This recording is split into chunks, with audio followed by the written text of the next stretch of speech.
then I can just go to questions. But Go ahead and go over it, please. mobility provides infrastructure solutions to communications companies. In this case, what we're looking to do is to use the public right-of-way to attach to existing facilities or put in our own facilities.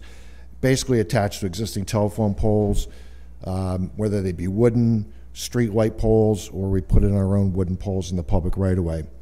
The agreement will follow and adhere to the city regulations that were recently adopted. We'll be paying the application fee and annual fees to the city for sites, whether we're on existing facilities or putting in our own facilities. We will obtain and submit a performance bond for the sites. We'll show proof of agreement with third parties if we're mounting on existing poles.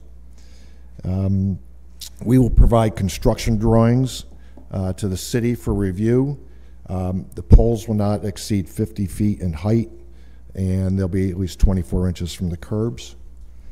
Underground conduit, if we put in our own underground conduit to a site, we'll work with the city to put in extra conduit for the city to use at no cost to the city.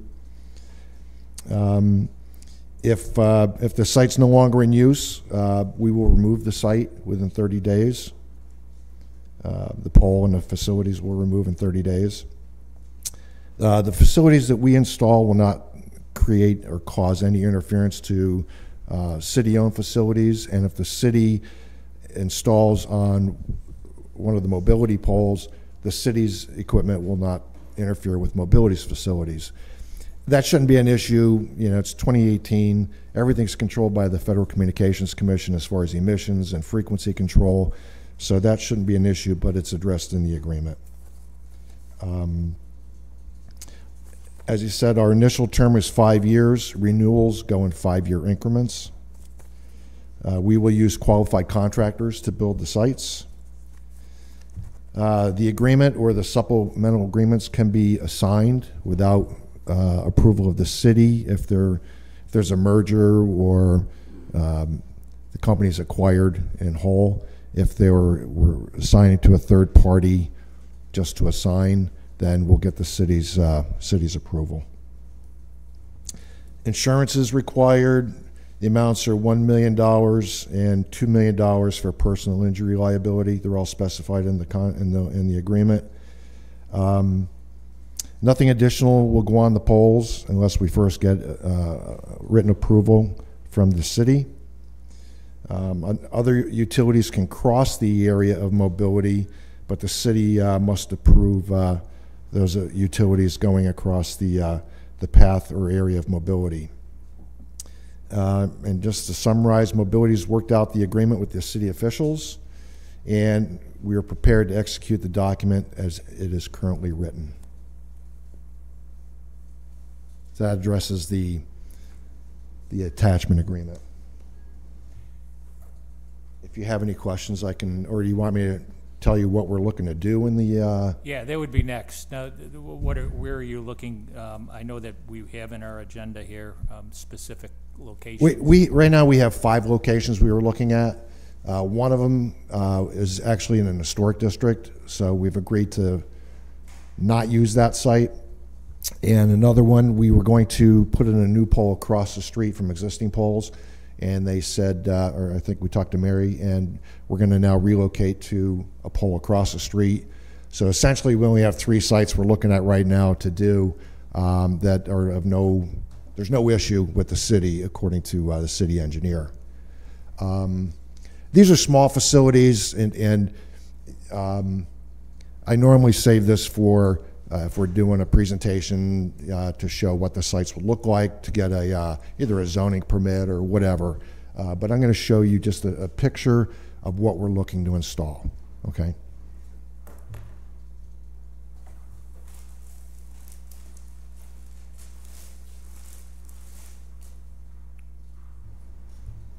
First, I'm going to premise this is an installation we did in another area in New York. It's not a wooden pole.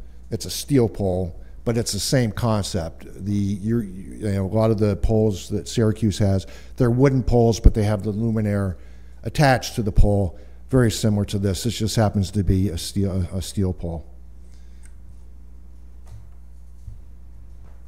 I'll show the Camera. This is the antenna. This is the equipment. They still have the hospital sign. They still have other signs on the pole. That's our equipment. That's our equipment. This is the meter box and the disconnect.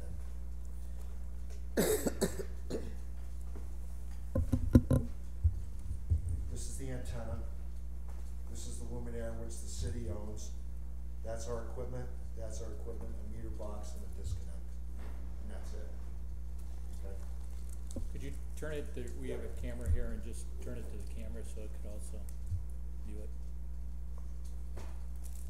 Antenna, equipment, meter box, disconnect.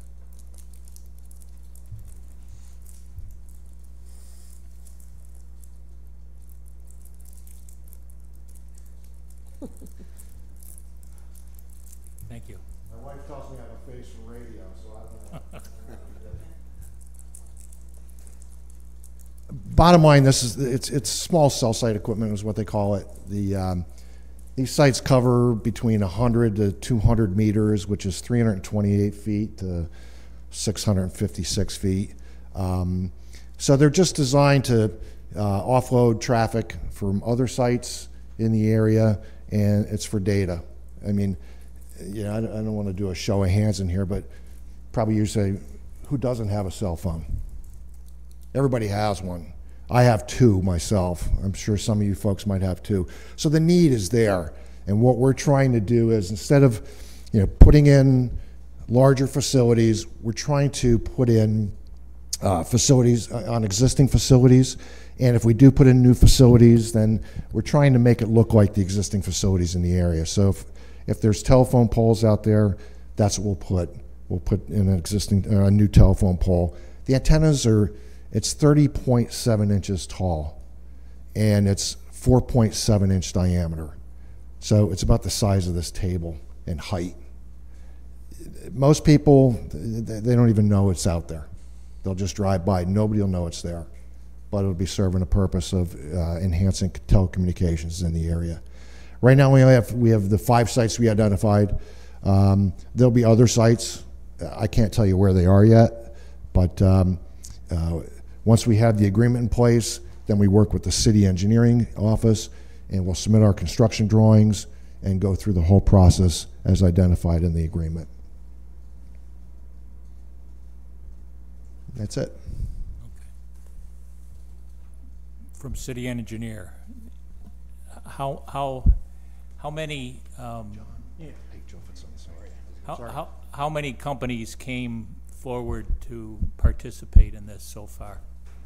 Just Moen Mobility is the only one who's come for a franchise agreement. We did have one small cell application that was a subsidiary of Verizon. And Mobility, you'll be contracting exclusively with Sprint, is that correct? Who are you contracting with? In this instance, we're Yes. just working with Sprint, but the first thing I said, we provide infrastructure solutions to communications companies. Right. So that's not to say we won't work with Verizon or AT&T or T-Mobile or anybody else in the future, but right now this just pertains to Sprint. But as the small cells, they're not like the cell towers of the past, right? You'd have one unit there for one company, whoever that company should be. So it wouldn't be like, Verizon would share that pole with Sprint, correct? Yeah, I've been building a cellular telephone system since 1985. Mm-hmm. Back then there were 2 companies, what they call a wireline and a non-wireline. Wireline had ties to telephone companies. Non-wirelines could have been anybody in this room.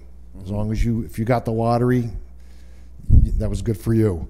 But what they did back then, because there were only 2 companies and it was a startup, you'd build a tower generally on the highest mountain you could find. Yeah. And then you go omnidirectional coverage, because you didn't know if this was going to take off or not. So we would build our tower. I was part of the wireline, so we had the money and the expertise with ties to telephone companies to build these sites. So we built them, and then the non-wireline, they would say, can we go on that tower? We'd say, no. Go through the zoning just like we did, Meanwhile, we're trying to gain all the market share with selling phones because it's competition. But then several years later, the FCC opened it up to 4 more carriers per area. Then the carriers started saying, listen, let's just share space on the towers. That's why you have multiple tenant towers now.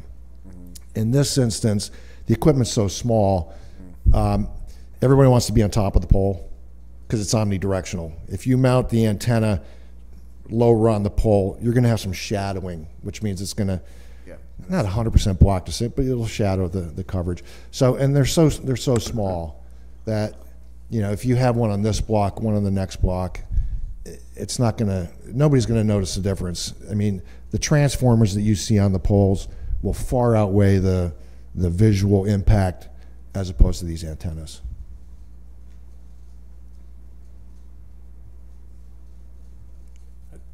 Council President, you wanted to add something about Sprint?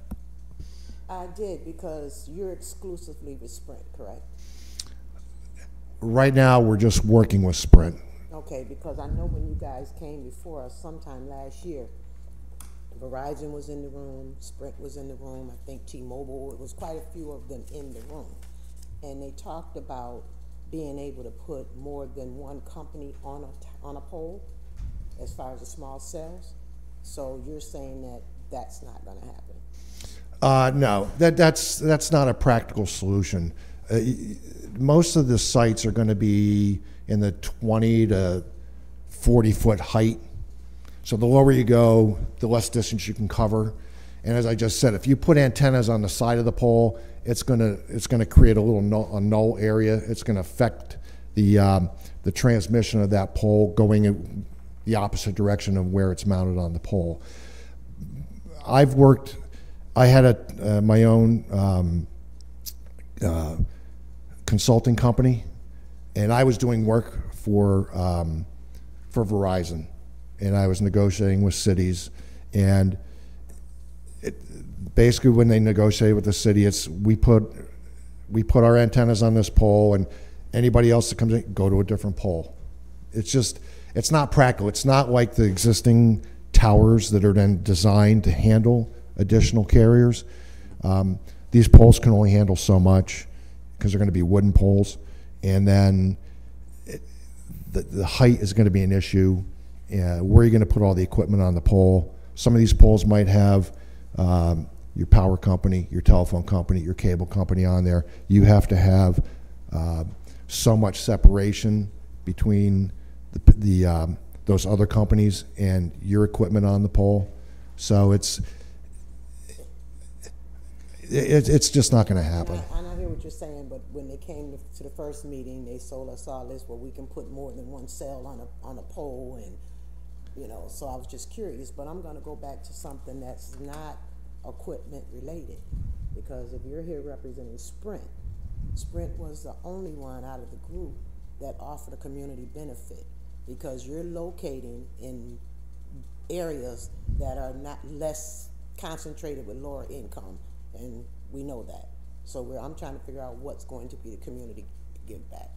Well, I'm representing mobility. Sprint's going to be providing the service, all right? But it's mobility that's entering into the agreement. We're not going to give out free phones. There's no free service, and that doesn't happen anymore. I don't know who from. You're going, see, there you go. You're going back to what was said last week, but I don't think you were in that meeting last year when they I was made not. the comment. Exactly. So you're saying what you're not going to do as far as the community, and that's where my problem comes in. The community, per the agreement, okay, is going to benefit because we pay a one-time fee to with the application. I believe it's $500. We pay an annual fee per site that we're on, and it's graduated. If it's our own pole, it's one fee. If it's on a city-owned pole, it's another fee. If it's on a third-party pole, it's another fee. So, so the city, therefore, all the residents are seeing a benefit for us paying additional money to be on these facilities. As far as if John and Mary Smith live at 111 Main Street, they're not getting a free phone or they're not getting free service. Cell companies, I don't know who was here last year, but I've been doing this since 1985. Back in 1985 till about 1987, they did stuff like that because it was in the infant stages. Not necessarily asking for free phones or free services, but guess what? Poor people have Sprint too. And they black out just like everybody else in the university area where you want to put them. So I'm trying to figure out what benefit is going to come to them. This is going to enhance their service. So The polls aren't even anywhere near them. well, this is the initial round. Okay, I'm not sure where all the rest of the sites are going to be located. Okay, and that's not part of this franchise agreement. Those issues I think are going to be addressed by your ordinance. So when we want to put in additional facilities, then we have to meet all the requirements of your ordinance. This is just to get us in the public right of way so we can provide service. If we're denied, then what are the benefits to the community? There are none. They're going to be suffering with less coverage. They're going to be suffering from no payment to the city whatsoever for any sites. I mean, if we put in one site, you get $500. All right. If we put in 500 sites, that's 500 times. Let me interrupt you. I don't think it was I don't think it's the money that was the concern. That when we had our meeting last year, one of the representatives, and it was Sprint, said that as this progresses, that first of all they're going to look to high areas that would be beneficial to them. Obviously, the university area, because there's so much going on up there in that. The question was asked, what occurs in the areas throughout the city that don't have the bang for the buck that the university has, but still needs the exact service. So our belief from the council was that as these are going up, that there may be an opportunity to put some of these strategically in areas in the inner city and throughout the city of Syracuse that aren't just in the high necessary, the areas that you'd be looking at from a business perspective. I guess that's number one. Number two was, and I hear what you're saying about the cell towers, but it says in our ordinance that they can have up to 3. Yeah. So that's not a concern, but it's stated. So that's, I guess, as a provider, if you're putting the infrastructure up, who determines then whether a second one can go on or not? Is that up to us or is that up to them? That would be a law question, I guess. And last but not least, if they are doing the infrastructure, Mobile Light's doing the infrastructure, which is great, who has control over who Mobile Light gives the franchise, who gives their, I guess, the company that comes in and operates that? You know, you put the pole up, you put the antenna up and everything, then you want somebody to come in. And we maintain the facility. Mobility owns the infrastructure. Correct. But why would Sprint come there? Why would Mobile T come there? Why? Because they want to gather or be able to increase their They want to increase their range, their what? Why is it? Why are we doing these? Yeah. Well, there's such a demand for data. Yeah. That. So one company over another, though. Why one company over another? I'm not sure I know what you mean. Okay. Like, why are we working with Sprint and not Verizon? You put up 10 poles up now. Right. You're looking to put up 3. Why do you choose a vendor to go up on the pole versus another vendor? It's just whoever you work out a contract with. I mean, we're contracted with Sprint right now. Yeah. Why? Yeah. It's a business decision by Sprint and Mobility. I'm sure we'll work with Verizon at some point in time, AT&T at some point in time. I don't know, but that's not germane to this. You know, we already have, this is for mobility. We'll allow anybody on the pole, all right, as long as we have the agreement in place, all right, and then we'll work with the city engineer to make sure that everything we're putting on that pole is approved by the ordinance. So we'll follow all the rules and regulations. I mean, the business is like, why does the city get in bed with somebody over here and not over here? It's a business decision. That's basically what it is. Not to say we won't work with them in the future. We know who they're getting in bed with. Absolutely. We know we're getting in bed with you here, but we don't know who you are getting. So you're telling us it's Sprint now, but it may be somebody else later. It could. How It could. does this come about? What impact, what does the city have to, do we have something that says when the vendors change, or when the? No, basically what your ordinance says is you have to meet these requirements. All right, AT&T is Verizon, is T-Mobile, is Sprint. They're all the same. All right, it's all FCC type equipment. It's not like, this radio does something completely different than this radio for this other. They all do the same thing. They operate on frequencies that are governed by the FCC. They're on tolerances governed by the FCC, which means, if your bandwidth is like this and it starts to go out like this and skew, the radio will shut off because it's operating on tolerances, so it doesn't interfere with anybody else. All the equipment's been approved by the FCC. All the carriers use the frequencies they're assigned. This agreement, that's why you do the ordinance. Everybody has to meet the same guidelines, as far as interference, insurance, setbacks, whatever you have in your ordinance. So who we're working with right now, that could expand in the future or not. It's just a business decision, and I'm not in a position right now to tell you what's happening next year. Maybe I could clarify. Let me add one more thing.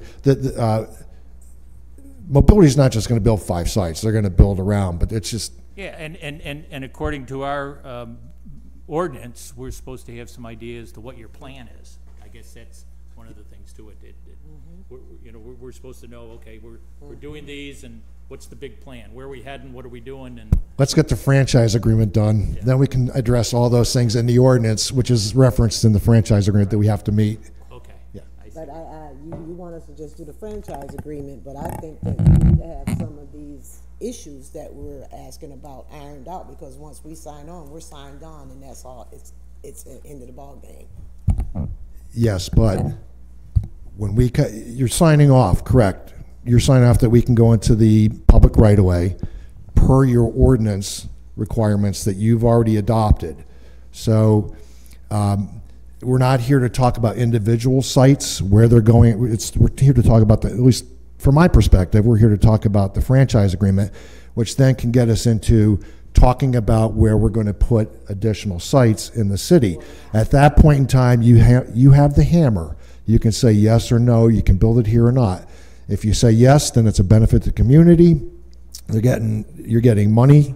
You're also getting better coverage. If you say no, there's no money and there's no coverage. Mr. Fitzsimmons, you keep making this about money. Money, yeah, is very important, but for me, it's deeper than just money, because we have dead spots all over the city. But I've noticed, as I said before, you're going to be in the university area, and you're going to not come in anywhere near the dead spots in the inner city.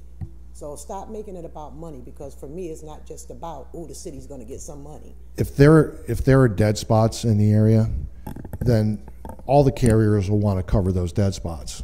And that's one of the reasons they have these small cell sites, is to enhance the coverage in areas of poor coverage. I've gone to a few meetings on this, and I still feel like I don't understand hardly anything about it. But does this enhance it so all wireless providers have like 5G kind of 5G network? Like, what does this do? Is it related to wireless and like the next generation of technology? Yeah. Does it make it that way for all the providers, or does it make it that way just for one provider? Or yeah, it's funny. Back in 1983, when cellular first came about, you didn't have 1G, 2G, 3G. You just had cellular service. Somebody probably got paid a lot of money. Sorry, I didn't mean to reference to come up with 3G, 4G. Does anybody know what that stands for? Fifth generation. Fifth generation. All right. Like, okay, big deal. But yeah, it's different. It's faster. It's faster service. It's a better utilization of bandwidth. The 5G, it's taken a long time to come up with the equipment to do to accommodate 5G. They've been talking about 5G for about 2 years now. It's starting to roll out. So every carrier will have the ability to install 5G equipment and provide that service. Whether they choose to or not, that's up to them. So is this one carrier making that type of investment, and then other carriers would have? Now, as far as I know, all of them are making that investment. Like I said, I was doing work for Verizon down in Pennsylvania. I'm down in the Scranton area, and they've already installed the small cell equipment, but it's only providing 4G service, but it will also provide the 5G when that's out. I'm sorry, I didn't mean to. Yep. Yes, Joe Barry, First Assistant Corporation Counsel. To answer some of your specific questions, in terms of the carriers and who's using the facilities, in my mind, this is similar to what we did starting in the late 1990s when there was a boom in fiber technology, fiber optics being put in conduits throughout the city. So at that time, the city would grant permissions to companies that would be putting in those fiber optic lines, but we did not regulate what data they were carrying. That was really, as Mr. Fitzsimmons said, a business decision. In terms of the number of cells on the towers, the ordinance does provide that up to 3 small cells can be placed with subject to technical feasibility and the approval of the Commissioner of DPW. I do recall that at the series of meetings we had last fall before this ordinance was adopted, the carriers, and I believe Mobility was one of them, said they would potentially take advantage of that. Now, whether for technical reasons that's no longer possible, I'll defer to Mobility. As far as the community benefit discussion, that has some particular legal issues surrounding it, and I'd prefer to give my advice in executive session. We do have one scheduled for Monday on another matter that's pending before you, so I could easily add that discussion for that executive session if you'd like. I would appreciate that. Yeah. And that's relative to President Hudson's concerns you're talking about? Correct. Community benefit? Correct. Again, I had 2 inches of knowledge, but are there laws that communities, so net neutrality, again, 2 inches of knowledge, I get that people had access to all content and the internet providers didn't like slow down or speed up certain types of travel. It seems like we're moving away from that, so the providers have more power to provide different types of access to hosts or whatever the term may be. So are there laws that we should have in place that if we wanted equal access to put in place that would make it, I don't want to, like, to ensure that people have equal access to whatever website they go to, that you can't de-emphasize things within like the Syracuse network itself, or ways that we could jumble it at the access point so that you can't? I mean, I guess, yeah, I don't know. How does it relate to? Well, in general, a lot of this area is regulated by both the federal government through the Federal Telecommunications Act of 1996, which puts certain restrictions on municipalities' ability to regulate the right-of-way, one of them being that we have to treat all the carriers the same. In addition, the Public Service Commission has some jurisdiction, and there's a multitude of state law cases on the state law and to what extent municipalities can impose fees on these services. We believe the fees that were enacted in the ordinance meet the requirements of those cases, but the general method of how they provide their services and interact with consumers is regulated by the federal and state governments. Thank you. One of the things I could say regarding coverage, I think that's where you're getting at. The FCC, when they grant you a license, it's generally by county. So you need to provide coverage in like 95% of the county. I forget what the percentage is, but you might have an area where it's just woods, and the only thing is out there is squirrels and bears and stuff, so it doesn't matter. But it behooves the companies to provide the coverage as best they can and enhance it as best they can. So now you like our service better than his service, and then now you're our customer, and they're out to provide better coverage for everybody. They don't break it out by class, caste system, anything like that. They're putting signals out in the air so everybody can use them and have access to them. And I wouldn't get caught up like, okay, these are the first 5 sites. These are not the only sites. I'm not the RF engineer. Somebody picks, okay, this has been identified as a target area. Now, one of the problems is that microphone right there is one site, then the next site's that microphone. If you don't grant that site and you make us put one further out, it affects that way. Like the coverage is it's affected. So they try and do things in a logical, seamless way. I guess that was some of my questions would be, so when you plan on doing other sites, will you have to come before the council again if you do more, will you have to go through this process every time you want? I won't have to come here to address you guys. What we'll do is, I believe they'll have an application per the ordinance. So we'll submit the application to the city engineer, and as long as we meet all the requirements. But then the city engineer would run it by the council, Yeah. correct? Yeah, That was but I don't think I have to come here for a public right, you don't hearing. have to come here personally every time. No, Yeah. that wasn't. Yeah. Let me clarify. Yeah, that's, This is an important, methodology. The idea of a franchise agreement, unlike individual permission ordinances, which you do from time to time for Syracuse University and other entities that have kind of one item projects, is that the council, through this, by the general ordinance, set up a uniform list of conditions, fees, et cetera, and aesthetic requirements. But basically, going forward, if you adopt this for mobility, you would be delegating the review and approval of their future projects within the city to the city engineer and the commissioner of public works through the permitting process. And it would be all in conformance with general ordinance number 23 of last fall. So the applications would have to meet those requirements as set down by the council in that general ordinance. But the site locations, et cetera, they would not be coming back to you each time for approval. The idea being that it would be more efficient in a way to have the general requirements, and then as they proceeded with individual projects, they would either meet those requirements or would not. Right. Okay. I guess my other concern was, I went to a forum discussing this, and we were kind of talking about a holistic plan for the region, kind of knowing what an overall long-term plan would look like and what the coverage would be like.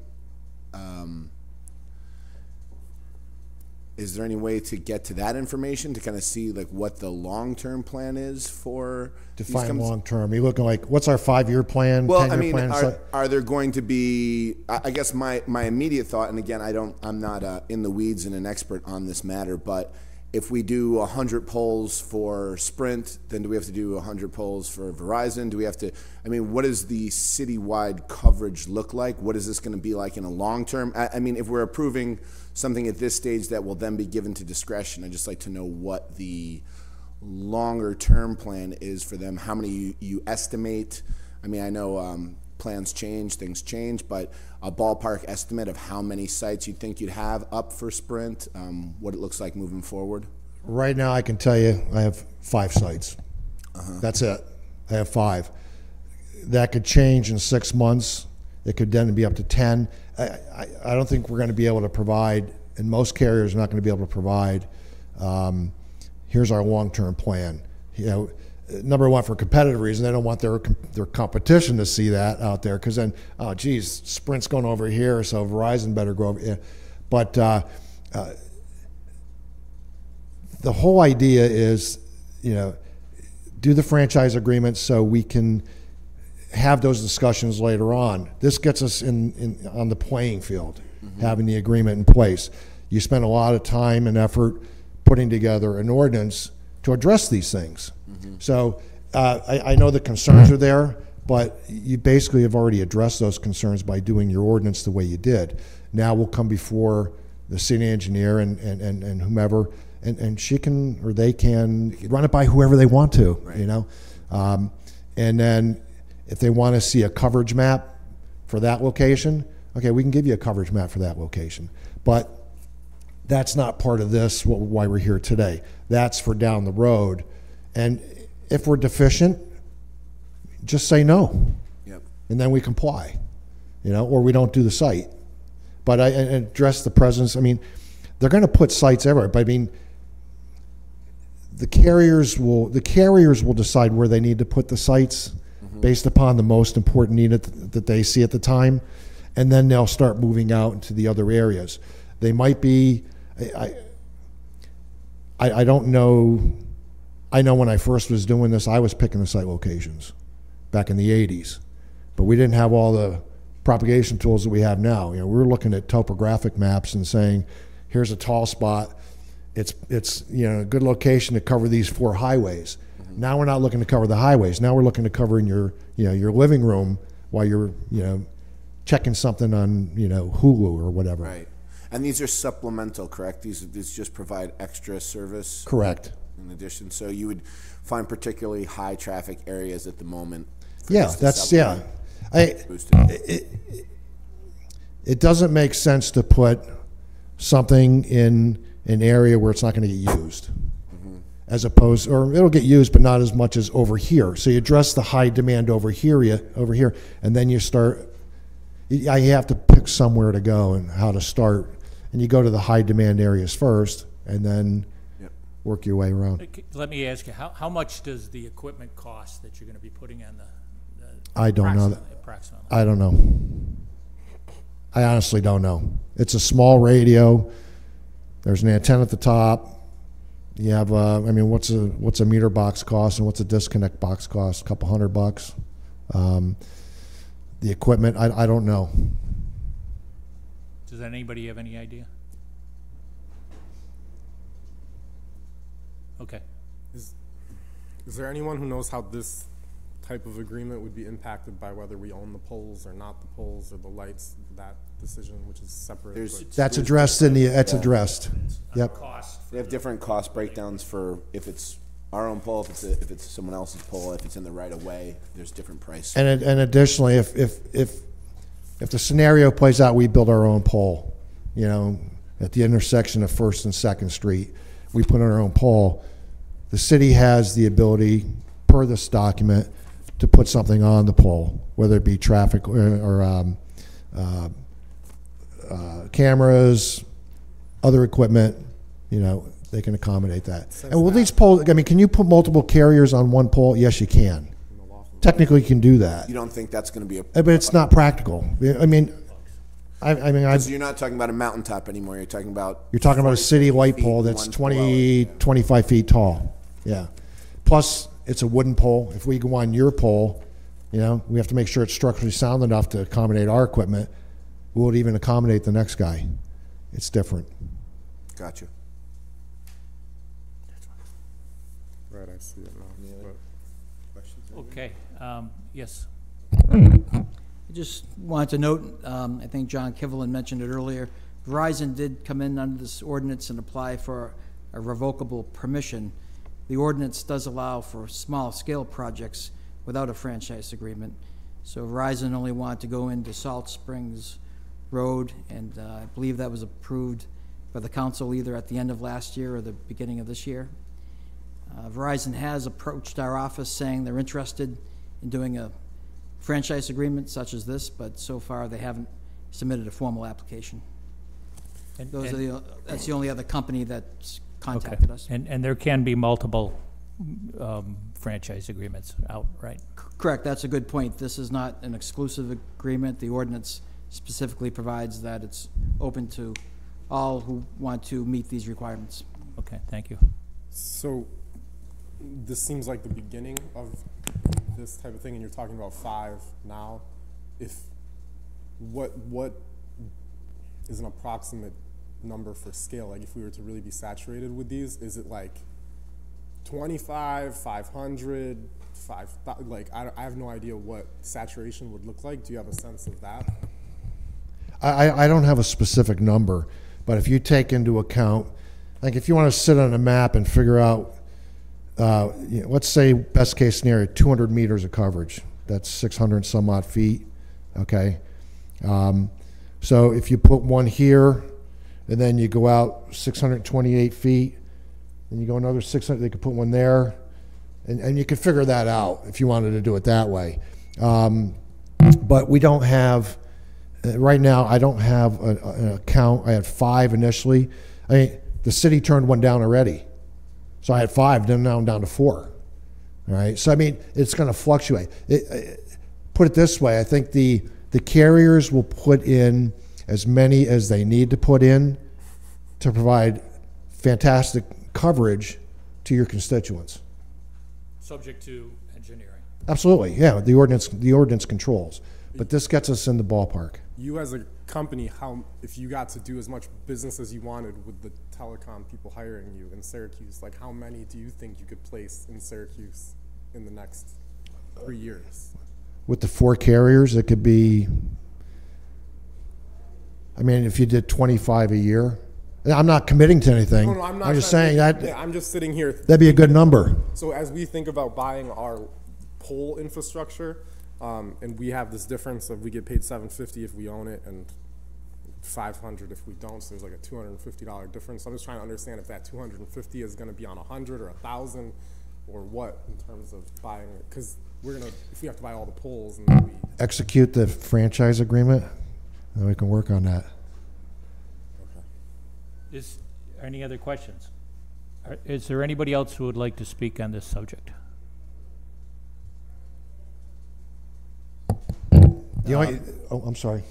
Go ahead, you can finish so. Oh, I was just say the only thing I did finish up saying that the agreement has been fully negotiated between the city and Mobility, as far as I know, and Mobility is in a position to sign the document as it's currently written. Thank you. Thank you. And thank you for your time. And thank you for your time. Yeah. Chris? Good afternoon. Yeah, Christopher Ryan, a president of the Communications Workers of America, Local 1123. We represent about 700 Verizon employees here in central New York, nearly 400 of which are out in Thompson Road with our Fiber Solutions Center, who do the customer service and technical support for the backbone for the Files product. I would just, a couple unanswered questions that I have. With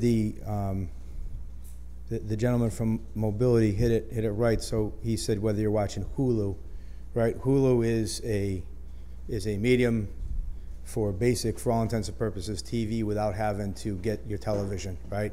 So the city of Syracuse has been, as we all know, has been left behind throughout the Files, right? And I think that this is going to be a secondary backdoor to that. Make no mistake about it, what this is doing is this is amplifying the cell site. They're going to do it every 100 to 200 meters. They'll have those cell sites there. They'll put those up, mini cells, and they'll boost that and they'll amplify that with the 5G, right? To counselors, it was a good question. So the 5G will then produce that with the Hulu. I would just say cautionary without having a specific franchise agreement. 5 or 4 sounds to me like, I heard, I don't know anything in particulars, but it sounds like it's the university area. Would stand to reason. They have a lot of college students who will then be able to stream their data, stream their Hulu, stream whatever they want to, and they will be off and running. But I think the caution should be to make sure that this would be done in a fair and equitable manner across the city. Make no mistake about it. I don't know this. I guess the question I have: does the small cell antenna that goes up on the pole, do they have the ability to contract with multiple providers? Because if they do, they're not going to turn everybody away. They're working for Sprint, but if Verizon wants to go on there, or AT&T, they will contract out with Verizon. I'm hopeful that we know where they're getting their content from. We'll know who they're entering into agreements with.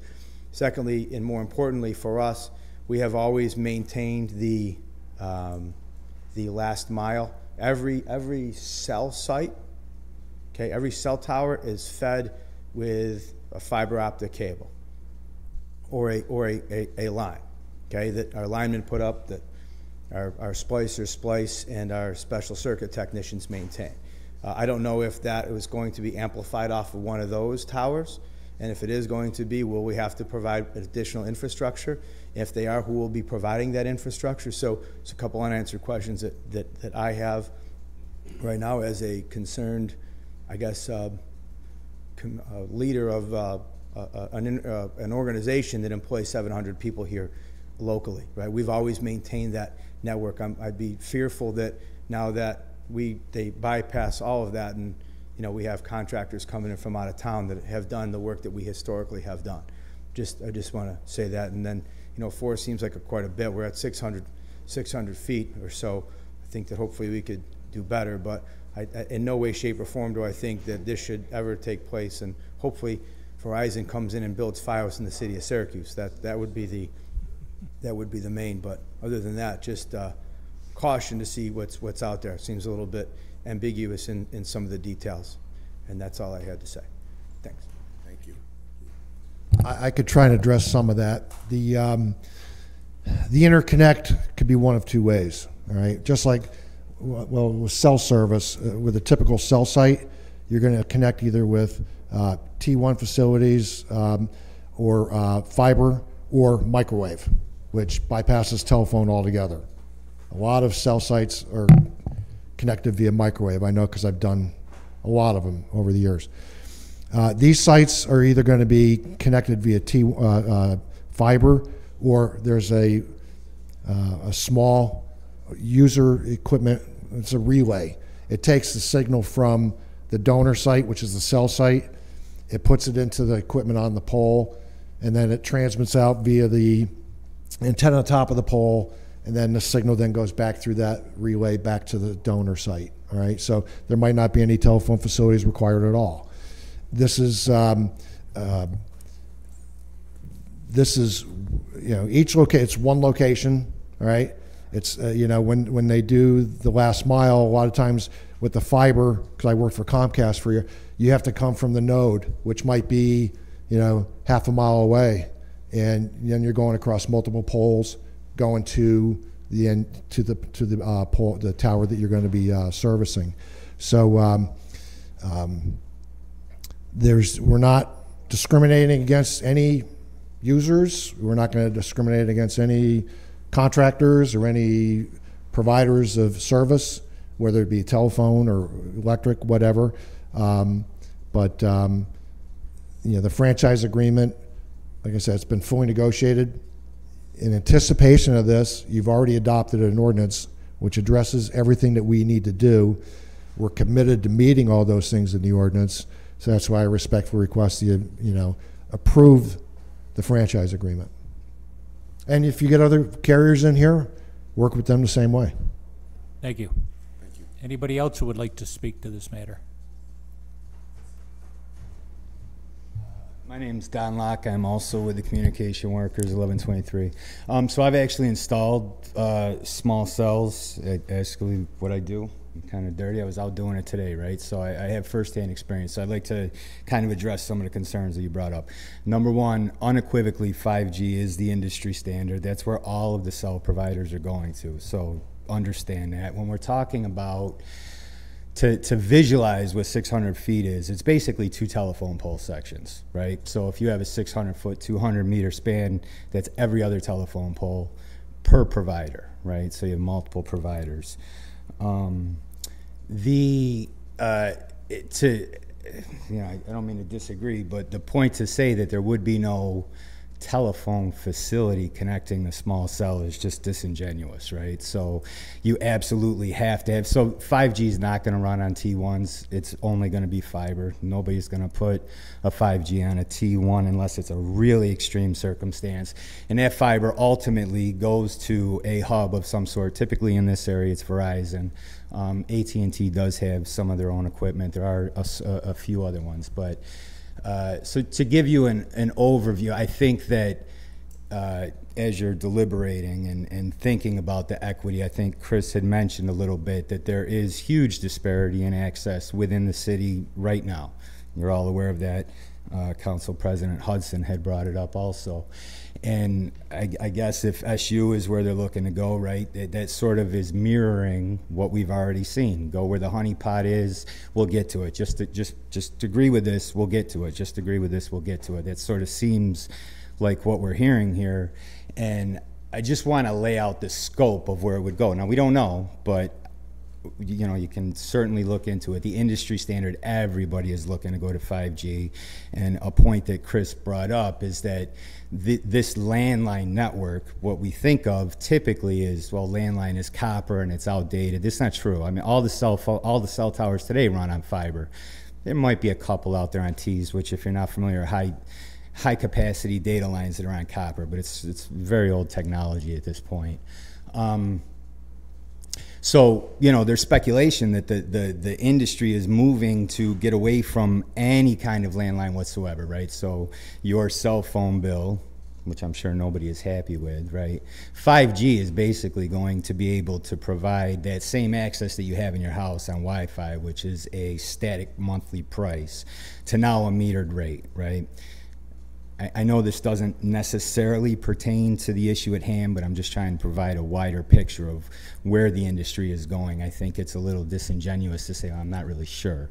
You know, there is an objective here, and you're talking about a completely new infrastructure that will permeate the entirety of the city, right? Every other pole. Now, maybe it's not mobility, but by the time you have mobility, Sprint, Verizon, AT&T, all of these players are going to come in for competition, and you're going to be saturated with them. So just as you're deliberating, you know, keep that in mind. That's the actuality of where this technology is going. So.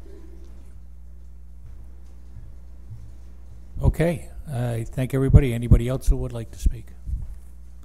Thank you all for attending. Thank you for your comments, and we will take that up at an executive session on Monday. So if I forget, please remind me. There is a council study session tomorrow, yes. Thank you. By addressing anybody tomorrow? You probably should be here because there's other counselors that, yeah, there's other counselors that aren't here right at the moment, but you've done a good job of with the presentation. Thank you. Great.